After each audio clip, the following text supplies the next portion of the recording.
자, 수업 좀 쉬셨나요? 우리 이제 신포괄수까지 하겠습니다.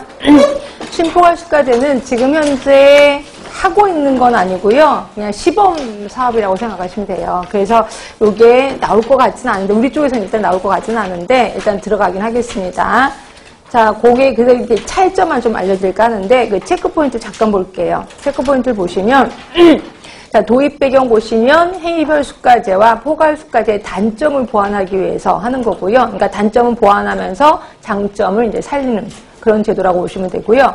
그래서 그 밑에 보시면 2009년에 신포괄 수까제 시범 도입을 하고 있습니다. 그러니까 시범 도입하고 있고, 그래서 그 차이점을 보시면 아까 포괄 수까제는 7개 질병군에 대해서만 하는 거였고 입원 환자인데, 신포괄 수까제는 모든 입원 환자입니다. 모든 입원 환자가 해당이 되는 거고, 그 다음에 지불 범위를 보시면 여기에 2번 건강지불에 일당 지불에 행위별 수가가 들어가. 결국 신포괄 수까제 안에 행위별 수까제를 슬쩍 도입을 한 거예요. 그래서 이제 어떤 식이냐면 저 뒤를 보시면 좀 아실 거예요. 뒤에 가로 4번을 보시면요. 자, 요게 이제 크게 군을 3개의 군으로 나뉩니다. 하나가 하단 열외군, 그 다음에 정상군, 상단 열외군. 그래서 크게 3개의 군으로 나누는데, 하단 열외군은 행위별 수까제가 적용이 돼. 그러니까 이건 2번 일수에 따라 그렇습니다. 2번 일수가 너무 짧아. 이럴 때 그냥 행위별 수까제를 깔아버리는 겁니다. 그리고 정상군. 그래서 이거는 이제 2번 일수가 딱 거기에 해당이 되면 이제 정상군이라고 하는 거고, 이거는 이제 거기에는 포괄 수까제 플러스 별도 보상은 행위별 수까제가 들어가는 거죠. 그래서 행위별 수까제가 되게 많이 들어갑니다. 그럼 이제 상단 열외군이야. 그러니까 조금 2번 일수가 좀 길어. 그러면 정상군까지는 포괄 수까제. 그리고 나머지는 모두 행위별 수까제가 되는 거죠. 그러니까 초과 기간부터는 행위별 수까제가 들어가는 거죠. 그래서 여기서는 정상군을 며칠로 할지는 아직 합의가 안 되고 있다. 이게 확정이 되면 결정이 되겠죠. 예, 그렇게 보시면 되고요. 자, 결국 5번을 보시면 신포괄 수까제의 적용 방식을 보시면 크게 3개가 있는 거죠. 포괄 수까제 플러스 그 다음에 비포괄 수까제. 비포괄 수까제는 행위별 수까제로 하는 거고, 그 다음에 가산 수가가 있습니다. 이 가산 수가는 뭔데? 포괄 수가 곱하기 기간당 가산율이야. 그러니까 기간당 그러면 상급종합병원이면 가산율이 좀 세겠죠. 근데 그냥 병원급이야. 그럼 가산율이 좀 작겠구나. 이렇게 보시면 되고, 이건 이제 포괄 수가의 그 가산율을 곱하는 거고요. 그리고 포괄 수가제는 우리가 알고 있는 기준 점수당 점수당 단가. 이렇게 해서 조정 계수는 말 그대로 그거겠죠. 가치 수가제 들어가는 거죠. 그래서 조금 좀 수술이 조금 힘들어. 좀 입원료가 조금 좋은 병원이야.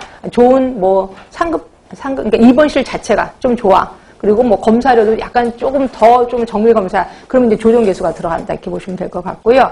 그 다음에 비포괄 수까제는 이제 행위별 수까제. 거기에 이제 중환자실, 격리실 이런 것들이 좀 들어가는 거고, 수술 첫 치료도 조금 더 센 수술, 조금 에너지, 닥터들의 스트레스가 좀 쌓이는 수술이야. 그러면 좀 더 그때 이제 행위별 수까지로 좀 들어가겠다는 거고, 펫도 그렇고 이렇습니다. 그래서 아직까지 정확한 거는 공개를 좀 안 한 상태여서 이 정도만 공개를 한 상태거든요. 그러니까 여러분들은 그 3개의 군으로 이루어져 있고, 거기 안에는 행위별 수까지가 되게 많이 들어가 있구나. 이것만 좀 알고 계시면 좋을 것 같아요. 그래서 신포괄 수까지 얘기를 했고요. 그러면 총괄 계약제 하면은 어느 나라 생각나세요? 어느 나라? 독일 생각하시면, 이것도 제가 설명드렸을 거예요. 자, 지불 측과 진료 측이 미리 진료 보수 총액을 정하는 거죠. 그래서 대부분 독일 같으면 뭐가 있다 그랬어요? 질병 금고가 있다라고 표현했고요. 그래서 질병 금고, 그게 이제 지불 측이지. 그다음에 진료 측 하면은 이제 병원 의원을 얘기하는 거고요. 둘이 만나서 1년 동안 총액을 정합니다. 1년에 얼마. 그래서 총액을 주면 그 의사들끼리 자기네들끼리 나눠 갖는 거예요. 이거를 우리 총괄 계약제라고 하는 거고. 자, 장점. 총의료비 억제가 가능할 겁니다. 왜냐면 총의료비가 엄청 셀 거 아니야. 그래서 이거 조금 깎아줘야 되는 거 아니야? 이러면서 이제 억제하게 되는 거고요. 그 다음에 의료인도 이미 돈을 받았단 말이에요. 이미 받았으니까 스스로 자율적인 억제를 할 겁니다. 이미 돈 받았으니까 의료인이 잘 안 하도록 노력하겠죠. 하여튼 자율적으로 억제 가능할 거고요. 자, 단점을 보시면 첨단 의료 서비스 당연히 도입 안 할 겁니다. 그리고 매년 진료비 계약을 1년에 한 번씩 계약을 하는데, 이때 그 계약을 둘러싼 교섭의 어려움으로 혼란이 올 거다라고 되어 있습니다. 총괄 계약제 얘기를 했고요. 그런데 상대가치 수까제예요. 상대가치 수까제는 기본이 뭐였었어요? 기본이 행위별 수까제죠. 기본이 행위별 수까제인데, 행위 하나하나마다 가치를 매기는 거예요. 그래서 예를 들어서 이런 거지. 자, 내가 맹장 수술을 하는 거하고, 이거는 이제 근무 시간에, 그러면 내가 응급으로 새벽에 나와서 맹장 수술을 했어. 그럼 어떤 게 더 가치가 있어요? 당연히 새벽에 있는 게 더 가치가 있는 거죠. 그래서 여기서는 1.2배를 해주는 거죠. 그리고 여기는 뭐 근무 중이니까, 그러니까 가치를 깎아 0.8배.